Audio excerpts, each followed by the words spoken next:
በዚህ መልኩ በየዕለቱ በየዓመቱ በየጊዜው ነፍሱን የተሳሰበ ነፍሱን የገመገመ ሰው የቂያም ቀን የከባዱ ቀን ግምገማ ይቀልለታል። ዱንያ ላይ ሲኖር ነፍሱን ልቅ አድርጎ የተወሰው እንደፈለገ የሆነ ሰው ምንም አይነት ራስን የመተሳሰብ ራስን የመገምገም ራስን የመመርመር ሥራ የማይሰራ ሰው የቂያም ቀን ምርመራው ይከብድበታል። የዱንያን ኪሳራ ከምንፈራው በላይ የአኼራን ኪሳራ የአኼራን ውድቀት ልንፈራ ይገባናል።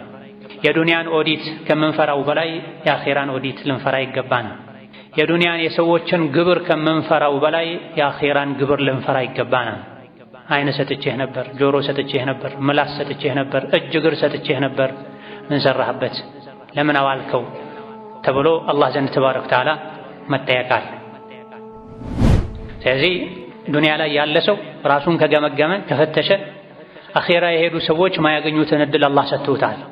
ያበላሹትን ማስተካከል የሚቻልበት እድል፣ የተውበት እድል፣ ራስን የማረም እድል፣ የበደሉትን ሰው ይቅርታ መጠየቅ የሚቻልበት እድል።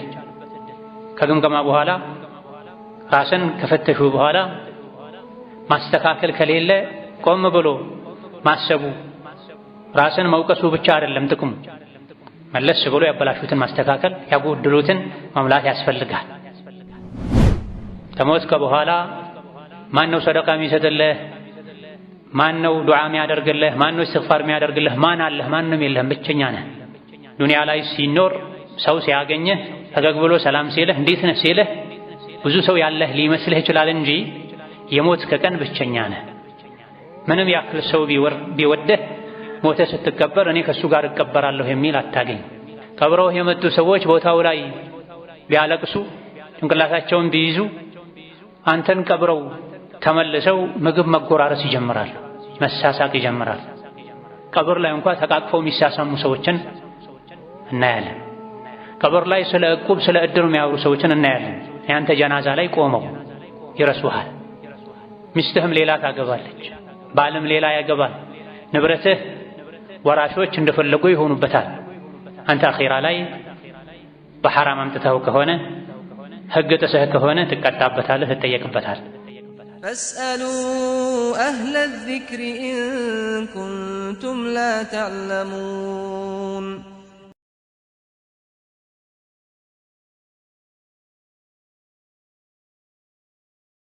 ቢስሚላሂ ራሕማኒ ራሒም። የአላህ ባሮች ሆይ አላህ ያዛችሁን በመታዘዝ የከለከላችሁን በመከልከል ሁሌም በሁሉም ጉዳይ ላይ በሁሉም ቦታ ላይ ጌታ አላህን የሚገባውን ፍራቻ ፍሩት። ለአኼራችሁ ስንቅ ያዙ። ከስንቆች ሁሉ በላጭ ስንቅ አላህን መፍራት ነው። የአላህ ባሮች ሆይ አላህን መፍራት ማለት ነፍስያን መተሳሰብ ነው፣ ራስን መቆጣጠር ነው። ሁሌም አላህ ያየኛል፣ አላህ ይከታተለኛል፣ ከሰዎች የምደብቀው ከአላህ ሊደበቅ አይችልም እያለን አላህ ተባረከ ወተዓላ ከኛ ቅርብ መሆኑን በማወቅ አላህ የሚወደውን ሁሉ መስራት፣ የሚጠላውን ሁሉ መተው አላህን መፍራት የሚባለው ይሄ ነው። እዚች ምድር ላይ የመጣ ነው የአኼራ ሥራ ለመስራት ነው። የአኼራ ንግድ ለመነገድ ነው። የዱንያ ሥራ የሚሠራ ሰው በየጊዜው ራሱን ይገመግማል። ትርፍና ኪሳራውን ለማወቅ ጥረት ያደርጋል። ባለሙያ ቀጥሮ ሥራውን ይገመግማል። የቱ ጋር ነው ያተረፍኩት? ምኑ ጋር ነው የከሰርኩት? የከሰርኩትስ ሊስተካከል የሚችል ነው ወይ? የኪሳራ መጠኑ ምን ያክል ነው የሚለውን የቢሮ ሰራተኞቹን ባለሙያን ጨምሮ ሥራውን ይገመግማል። ውጤታማ ጥሩ የሚባል የሥራ ሰው ለዱንያ ሥራ ይህ የሚያስፈልግ ከሆነ ከዚህ በላቀ መልኩ የአኼራ ሥራ ላይ ምርመራ ያስፈልጋል፣ ግምገማ ያስፈልጋል። በየቀኑ ወደ መኝታ እንደገባን የዛሬ ውሎዬ ምን ይመስል ነበረ? ምን አጎደልኩ? በየሳምንቱ ቢያንስ ጁሙዓ ቀን እረፍት ያለበት ቀን ላይ ያለፈው ሳምንት እንዴት አለፈ? በየወሩ በየዓመቱ ነፍስያችንን ስራችንን ዞር ብለን መፈተሽ መገምገም ይጠበቅብናል። በዚህ መልኩ በየዕለቱ በየዓመቱ በየጊዜው ነፍሱን የተሳሰበ ነፍሱን የገመገመ ሰው የቂያም ቀን የከባዱ ቀን ግምገማ ይቀልለታል። ዱንያ ላይ ሲኖር ነፍሱን ልቅ አድርጎ የተወሰው እንደፈለገ የሆነ ሰው ምንም አይነት ራስን የመተሳሰብ ራስን የመገምገም ራስን የመመርመር ሥራ የማይሰራ ሰው የቂያም ቀን ምርመራው ይከብድበታል። ስለዚህ አላህ በተከበረው ቃሉ ወልተንዙር ነፍሱን ማ ቀደመት ሊገድ ወተቁላህ ብሎናል። ያንዳንዷ ነፍስ ለነገ ለአኼራ ከሞት በኋላ ላለው ህይወት ምን እንዳሳለፈች ምን ሰርታ እንዳላከች ወደ አኼራ ትመልከት ብሎናል። አላህን ፍሩ ብሎናል። የዱንያን ኪሳራ ከምንፈራው በላይ የአኼራን ኪሳራ የአኼራን ውድቀት ልንፈራ ይገባናል። የዱንያን ኦዲት ከምንፈራው በላይ የአኼራን ኦዲት ልንፈራ ይገባናል። የዱንያን የሰዎችን ግብር ከምንፈራው በላይ የአኼራን ግብር ልንፈራ ይገባናል። አይን ሰጥቼህ ነበር፣ ጆሮ ሰጥቼህ ነበር፣ ምላስ ሰጥቼህ ነበር፣ እጅ እግር ሰጥቼህ ነበር፣ ምን ሰራህበት? ለምን አዋልከው? ተብሎ አላህ ዘንድ ተባረከ ወተዓላ መጠየቃል። በየጊዜው አንድ ቀን፣ አንድ ሳምንት፣ አንድ ወር፣ አንድ ዓመት እያለፉ ከዱንያ እያራቁ ወደ አኼራ እያቀረቡን ነው።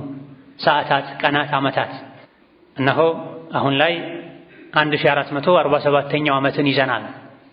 ያንዳንዷ ምታልፍ ሰከንድ፣ ደቂቃ፣ ሰዓት ከኛ እድሜ ነው የምትቀነሰው የምትቆረሰው። እኛ እየተቆራረሰን ነው። ፊት ለፊታችን መሶብ ላይ ሱፍራ ላይ የቀረበ እንጀራ ዳቦ ተቆርሶ እንደሚያልቀው እኛም ቀናትና ሰዓታት እድሜያችንን የቆረሱ ይጨርሱናል። ከዱንያ ወጥተን ወደ አኼራ እንሄዳለን። ከምድር ላይ ጠፍተን ምድር ስር እንገባለን። ያኔ የሚጠቅመን የሰራነው ኸይር ስራ ነው። ኸይር ስራ ከሌለ ጭንቅና መከራውን ለብቻው ነው የሰው ልጅ የሚጋፈጠው። ያ እንዳይሆን በየቀኑ በየወሩ በየዓመቱ በየጊዜው ራስን መፈተሽ ያስፈልጋል። ወደፊት መሮጥ ብቻ ሳይሆን ወደ ኋላ የመጣንበትን መንገድ ዞረን ማየት ይጠበቅብናል። አላህ ተባረከ ወተዓላ ያዘዘኝን ዋጅቡን ግዴታውን በአግባቡ ተወጥቻለሁ ወይስ ያጎደልኩት አለ? አላህ የከለከለኝን ሁሉንም ተከልክያለሁ ወይስ ቀልቤ ደርቆ ኢማኔ ደክሞ ክልክል መሆኑን ሐራም መሆኑን ወንጀል መሆኑን እያወቅኩ የሰራሁት ብዙ ጥፋት አለ ልንል ይገባናል። ወንጀልን መዳፈር ካለ ዋጅብን ማጉደል ካለ ወዲያውኑ መለስ ብሎ ራስን ማረም አላህን ይቅርታ መጠየቅ ይቻላል። ጊዜ ጸጋ ነው። ያበላሹትን ማስተካከል የሚቻልበት ያጎደሉትን መሙላት የሚቻልበት ጸጋ ነው። የሞቱ ሰዎች አኼራ ላይ ምን ትፈልጋላችሁ ቢባሉ ወደ ዱንያ ሄደን አንድ ቀን ሶላት መስገድ እንፈልጋለን። ወንጀል ሰርተን ነበረ፣ እዚህ ተውበት አይቻልም ቅጣት ብቻ ነው ያለው ተብለናል። ዱንያ ከመለሳችሁን እድሉን ካገኘን ተወብተን ተስተካክለን ጸጥተን መምጣት እንፈልጋለን ነው የሚሉት። የሞቱ ሰዎች የሚመኙት ጸጋ እኛ እጅ ላይ አለ። በዋዛ እንደ ቀላል ያቃጠል ነው ቢሆንም በማላያኒ በማይረባ ነገር። ስለዚህ ዱንያ ላይ ያለ ሰው ራሱን ከገመገመ ከፈተሸ አኼራ የሄዱ ሰዎች ማያገኙትን እድል አላህ ሰጥቶታል። ያበላሹትን ማስተካከል የሚቻልበት እድል፣ የተውበት እድል፣ ራስን የማረም እድል፣ የበደሉትን ሰው ይቅርታ መጠየቅ የሚቻልበት እድል። ከግምገማ በኋላ ራስን ከፈተሹ በኋላ ማስተካከል ከሌለ ቆም ብሎ ማሰቡ ራስን መውቀሱ ብቻ አይደለም ጥቅሙ። መለስ ብሎ ያበላሹትን ማስተካከል ያጎደሉትን መሙላት ያስፈልጋል። ሶላቴን አላህ ባዘዘኝ መልኩ ሰግጃለሁ ወይ? ጾሜን አላህ ባዘዘኝ መልኩ አሟልቼ ጾሜያለሁኝ ወይስ ብዙ ያረሳኋቸው ቸላቢ የተውኳቸው የተደራረቡ ቀዷዎች አሉብኝ? አላህ ዋጅብ ያደረገውን ዘካ በአግባቡ አውጥቻለሁ ወይ? ሂሳብ ስሰራ አላህ ተባረከ ወተዓላ እንደሚያየኝ አድርጌ ነው ወይ የሰራሁት? ዘካውንስ የሰጠሁት ለሚገባቸው ሰዎች ነው ወይ? ኢኽላስ ነበረኝ ወይ? ማድረጉ ብቻ አይደለም የሚታይ አደራረጉም ዋናው ትልቁ እሱን የቤተሰብን የዘመድን የትዳር አጋርን የወለዷቸው ልጆችን የወለዱ ወላጆችን የጎረቤትን ሐቅ በአግባቡ ተወጥቻለሁ ወይስ ያጎደልኩት አለ ልንል ይገባን። መች ከዱንያ እንደምንወጣ አናቅምና ያጎደልነው ካለ ፈጥነን መሙላት አላህን ይቅርታ መጠየቅ ተገቢን። ነገ ከሞተን በኋላ እኛ ያጎደልነውን ሶላት አስተካክሎ የሚሰግድልን ማንም የለም። ቢሰግድም አይቆጠርም። ላ ዩሰሊ አሐዱን ዐን አሐዲን ተብሏል። ማንም ለማንም አይሰግድም። የመስገድ እድልን ሳታጣ በፊት ሶላትን አስተካክለህ ልሰግድ ይገባል። ያ አብደላህ ከሞትክ በኋላ ማንም ሊሰግድልህ አይችልም። ምናልባት ጥሩ ልጆች ካሉ ወዳጆች ካሉ ሶላት በሰገዱ ቁጥር ሊያስታውሱህ ዱዓ ሊያደርጉልህ ይችሉ ይሆናል። እሱም ያለንበት ዘመን ሰው የራሱን እንኳን ነፍስ የሚረሳበት ዘመን ነው። አይደለም ሌላውን አስታውሶ ለሌላው ሊጨነቅ ይቀርና አስተካክለህ ዛሬ ያልከፈልከውን ዕዳ ከሞትከ በኋላ ማን ነው አስታውሶ የሚከፍልልህ? ከውርስ ንብረቱ ቀንሶ የሚሰጥልህ? አበላሽተህ ያደረግከውን ሐጅ ወይም ወጅቦብህ ሳለ የተውከውን ሐጅ ማን ነው አስታውሶ ብዙ ብር አውጥቶ ሐጅ የሚያደርግልህ? ቢያደርግልህ ይቆጠራል ወይ? ከበርካታ ሊቃውንት እንደተነገረው ሐጅ ማድረግ የቻለ ሳያደርግ የኖረ ሰው ቢደረግለትም አይጠቅመው። ዘካ ማውጣት የቻለ ወጅቦበት ያወቀ ገንዘቡ ያለው ስግብግብነት፣ ራስ ወዳድነት፣ ግዴለሽነት እንዳያወጣ አድርጎት የቆየ ሰው ከሞተ በኋላ ያለፉ ዓመታትን በሙሉ አጠራቅሞ እንኳን ቢያወጡለት አይጠቅመውም። ስለዚህ ከማንም በላይ ለነፍሳችን ልንጨነቅ ይገባናል።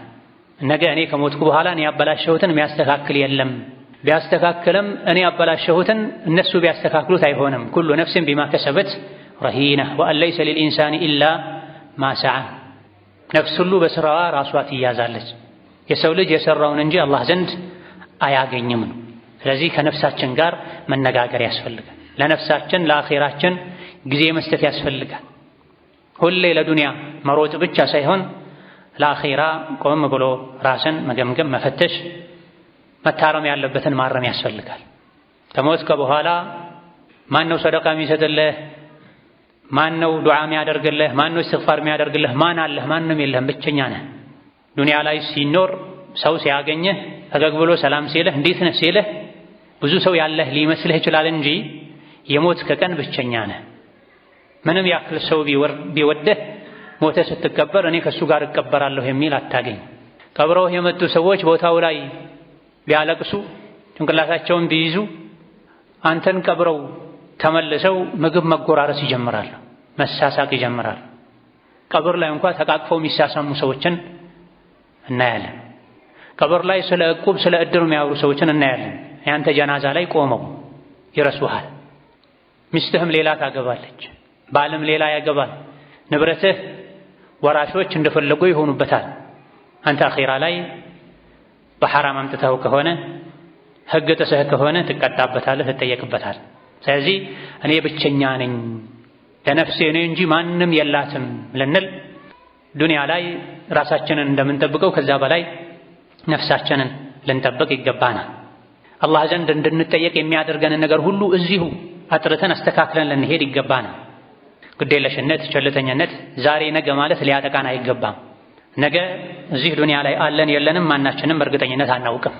መንገደኞችንን መንገደኛ ሁሌ ዝግጁ እንደሚሆነው ለጉዞ የሚያስፈልግን ነገር እንደሚያሟላው እኛም ለአኼራ ጉዞ ቅርብ ነን፣ ጉዞ ላይ ነው ያለነው። ያ አዩሀል ኢንሳኑ ኢነከ ካዲሑን ኢላ ረቢከ ከድሐን ፈሙላቂህ። የሰው ልጅ ሆይ አንተ ወደ ጌታህ የለፋህ የደከምክ ትጓዛለህ። ከእናቱ ማህፀን ከወጣበት ከአባቱ ጀርባ ወደ እናቱ ማህፀን ከተሸጋገረበት ጊዜ ጀምሮ የሰው ልጅ ጉዞ ላይ ነው ያለው። በምን መልኩ ነው ጉዞ የሚጠናቀቀው አናውቅም። በተለይ ከቅያማ መቅረብ ምልክት አንዱ የድንገት ሞት ነው። ስንትና ስንት ጤነኛ ሰው በድንገት ይሞታል። ስንትና ስንት በአንድ በኩል የምርቃት ጓኑን ያዘጋጀ በሌላ በኩል ከፈኑ ከፋብሪካ የወጣ ያለ ሰው አለ፣ እሱ አያውቅም። ነገ ሙሽራ ነኝ ብሎ የሚዘጋጅ ሰው በማግስቱ ጀናዛ ሆኖ ይገኛል። ዱንያ ማለት እቺ ናት። ዛሬ ያስደሰተችህን ያክል ነገ ታስከፋሃለች። ዛሬ ያሳቀህ ነገር ራሱ ነገ ያስለቅስሃል። ዛሬ ያስደሰተህ ነገር ራሱ ነገ ያስከፋሃል። ብዙ መልክ ያላት ናት ዱንያ። ስለዚህ በሷ ልንታለል አይገባም። መንገደኛ መሆናችን አውቀን ጠንቀቅ ልንል ይገባናል። ጉዞ ላይ ሸክም የሚሆን አላህ ፊት ስንቆም የሚያዋርድን ወንጀል ልንሸከም አይገባም። ከዚህ ለመዳን በእያንዳንዱ ነገር አላህ ተባረከ ወተዓላ እኛ ላይ ያስቀመጠውን ግዴታ በአግባቡ ልንወጣ ይገባናል። የአላህን ሐቅ የሰው ልጆችን ሐቅ ልንጠብቅ ልንሞላ ይገባናል። የሰው ልጅ ፈተና ላይ ነው ያለው። ሁሌ እንደተፈተነ ነው። ግዴታውን በአግባቡ ተወጥቷል አልተወጣም። የአላህን ሐቅ ስንጨርስ የሰዎች ሐቅ አለ። ሰዎችም አይነታቸው ብዙ ነው። ከሰው አልፎ የእንስሳት ሐቅ አለ። ለሁሉም ባለ ሐቅ ሐቁን ስጥ ተብለናል። ተበድሮ የተበደረውን መመለስ እየቻለ ሳይመልስ ሐጅ የሚያደርግ ሰው አለ፣ ዑምራ የሚያደርግ ሰው አለ፣ የደገሰ የሚያበላ ሰው አለ። በይነማ ነቢዩ ዓለይሂ ሰላቱ ወሰላም መጥሉል ገኒይ ዙልሙን ብለውሳል። የመክፈል አቅም ያለው ዛሬ ነገ እያለ ብድሩን የሚያዘገይ ሰው ይህ ድርጊቱ ይህ ተግባሩ ዙልም ነው፣ ግፍ ነው፣ በደል ነው ብሏል ነብዩ ሰለላሁ ዐለይሂ ወሰለም። በደልን ደግሞ ተጠንቀቁት ፈኢነሁ ዙሉማቱን የውመል ቂያመህ። በደልን ተጠንቀቁ፣ ግፍን ተጠንቀቁ የቂያም ቀን ድርብርብ ጨለማ ውስጥ ያስገባል ብሏል። የቂያም ቀን መከራ ነው፣ ስቃይ ነው። አይደለም ድርብርብ ጨለማ ውስጥ ሆነ ብርሃን ላይ ሆነ እንኳን አትችለውም። በፍርሃት በስጋት በጭንቀት እንድትንቀጠቀጥ የሚያደርግ ቀን ነው። ጨለማ ሲሆን ደግሞ የበለጠ ፍርሃቱ ይጨምራል። ለቂያም ቀን ድርብርብ ጨለማ፣ ስቃይ፣ መከራ ከሚያጋልጡ ነገሮች መሃል አንዱ ደይን ነው። መክፈል እየቻሉ የማይከፍሉት ደይን። ሸሪዓ ላይ ፍቅህ ላይ እንደሚባለው ዕዳ ያለበት ሰው የሱና ሰደቃ መሰደቅ የለበትም። የሰው ዕዳ ያለበት ያን ዋጅብ የሆነ ሰውን ዕዳ ሳይከፍል ሱና የሆነ በበጎ ፈቃደኝነት የሚሰጥ ሰደቃ ላይ ተሳትፎ ማድረግ የለበትም። ደጋግሞ ዑምራ የሚያደርጉ ሰዎች አሉ፣ ሰው ሐቄን ስጠኝ ብለው የለመናቸው። ደጋግሞ ሐጅ የሚያደርጉ ሰዎች አሉ፣ በሄዱበት ሁሉ ሰው የሚጋብዙ ሰዎች አሉ፣ ሰውን እያስራቡ እያስለቀሱ። በዚህ መልኩ በሞት ማን ነው ዕዳ የሚከፍልልኝ ነው?